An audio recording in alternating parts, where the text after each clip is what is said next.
கடந்த 14ஆம் தேதியன்று காலையில் மதுரை திருப்பாலை காவல் நிலையம் அருகே உள்ள நத்தம் சாலையின் நடுவே பெண் ஒருவரின் தலைப்பகுதி எரிக்கப்பட்ட நிலையில் கிடந்துள்ளது. இதனை அவ்வழியாக சென்ற ஒருவர் பார்த்துவிட்டு போலீசாருக்கு தகவல் தெரிவித்தார்.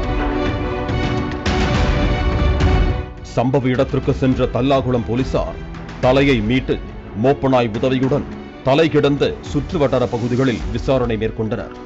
இந்நிலையில் தலை கண்டெடுக்கப்பட்ட பகுதியில் உள்ள நாகனாகுளம் மயானத்திற்கு போலீசார் நேரில் சென்று விசாரணை நடத்தினர். விசாரணையில் மதுரை நாராயணபுரம் பகுதியைச் சேர்ந்த பேச்சியம்மாள் என்ற 70 வயது மூதாட்டி நேற்று முன்தினம் மருத்துவமனையில் உடல்நலக்குறைவு ஏற்பட்டு உயிரிழந்துள்ளார்.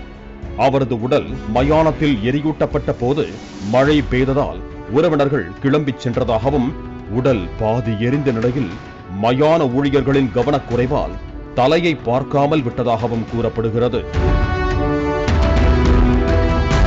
இதைத் தொடர்ந்து மூதாட்டியின் தலையை நாய் ஒன்று இழுத்துச் சென்று சாலையில் போட்டதாக போலீசார் தரப்பில் கூறப்படுகிறது. மேலும் இதனை பேச்சியம்மாளின் குடும்பத்தார் உறுதிப்படுத்தியதாகவும் சொல்லப்படுகிறது.